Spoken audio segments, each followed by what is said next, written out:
catch the liar and survive. After the doctor's story, the go-tag referee suddenly called an intermission, mandatory protocol or deliberate arrangement, as Kaizia was self-brainwashing to fabricate lies. The uniformed man spoke. Go-Pen, are we permitted to speak now? You're currently in free time. I have no authority to interfere. Dr. Zhao, where are you actually from? You seem hostile. Why should I disclose my origins? Don't misinterpret no malice intended. More details enhance credibility. Your origin? No need for concealment. I disagree. Oversharing breeds mistakes. If rules are absolute, my narrative stands. Besides, I trust none of you. With 9 participants, your non-cooperation hinders exposing the liar. Resistance implies guilt liar or maniac. The man's rhetoric cornered Dr. Zhao instantly. His implication was clear. Only liars needn't trust others. Dr. Zhao's secrecy would make him the prime suspect. But could a certified neurosurgeon be average? Then first answer, who are you? Occupation? Detective Lai stiffened as Dr. Zhao counterattacked. Since you insist on interrogating me, reciprocity seems fair. Fair point. No secrets. Li Shangwu, criminal police. The title police made the group eye Detective Lai with newfound security. Law enforcement? Aha! No wonder he pushed for collective survival professional instinct. So, I apologize for earlier attitude. Jiangsu Province. Dr. Zhu, you should trust Detective Lai. What are you implying? Me? Just reminding you, this isn't testimony time. Meaning, well, everyone can lie now. You punk. Stop trying to show discord. You're a loan shark while I'm a cop. Who do you think people will trust? Can't help it. In loan shark's eyes, cops have zero credibility. During their argument, nobody noticed the flicker of shadows around Ren Yang's hands, nor what he did. 20 minutes. Intermission's over. The game resumes now. I'm Han Yimeng, a web novelist. Before coming here, I was writing the finale of my novel, so engrossed that I didn't notice the earthquake or losing consciousness. His story seems distinct from others, independent yet underwhelmingly brief. That's it? Could have just said I don't know and ended there.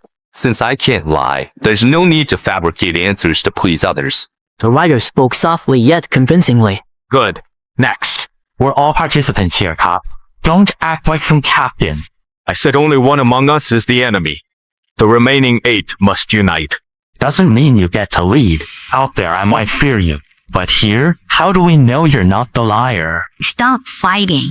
Whichever side wins this game, we're all accomplices. Our votes authorized Ren Yang's killings, that's what matters. The woman's words struck Kizia. If I survive, I'd have caused 8 deaths. But what choice is there? As the genuine liar here, who'd sacrifice themselves for others? Especially someone like me. Pity we meet in this bizarre place. Otherwise, I'd hand you my business card. Before arriving, I was preparing court documents.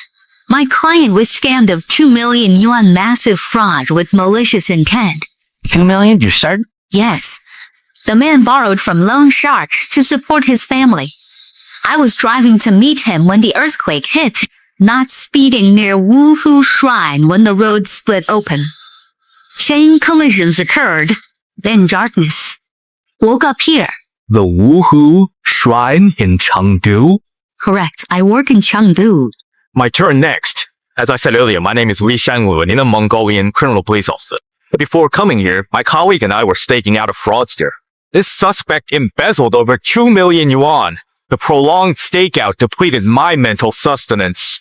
When my colleague went to buy cigarettes, an earthquake struck. I tried to exit the vehicle, but was suddenly choked from behind. Though specially trained, wire restraints are tricky. I reclined in the seat to regain breathing. However, due to my large frame, my legs got stuck under the steering wheel. The assailant used something to strike me. I lost consciousness and woke up here. Others arrived here through accidents, but Officer Lee came via injury. If we must identify the most suspicious person, this detail becomes a focal point. Cop, you're lying. Expected that retort. Where's your evidence? Just because someone ambushed me. No concrete proof, but everyone's accounts share connective threads. If we disregard geographical locations, all narratives sound plausible. Even if all stories seem plausible. Herein lies the problem. Your story and the lawyers share a common element, the 2 million yuan fraudster. Yet your accounts contradict, meaning one of you is fabricating. Where's the contradiction? Lawyer Zhang was preparing for trial, implying the suspect was captured, yet you were still staking out, meaning your suspect remains at large. Contradiction. Your argument holds logic, but I believe this game clouds your judgment. First, acknowledge the fundamental premise. None of these stories occurred in the same city. Thus, similarities don't equate to identical incidents, since they're separate events, naturally yielding different outcomes.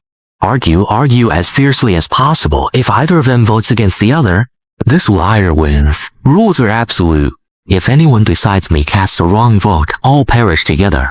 Though Officer Lai explained, 挑机要点左耳总令人 minds. Is Doug shrewd? He first exposed plot contradictions between their stories. Greetings, I'm Lin Qin, a psychological counselor. In ancient times, the name Lin Qin would have meant apple. Perhaps her parents wanted their daughter to stand out, but in this setting, that name could get her killed. In the Bible, the apple symbolizes deceit. With writers, doctors, and lawyers present, Heresy must know scripture. Before coming here, I was waiting for a client to kindergarten teacher. Lincoln spoke. The group collectively drew sharp breaths. In the counselor's new narrative, the stories shared by everyone became eerily interconnected.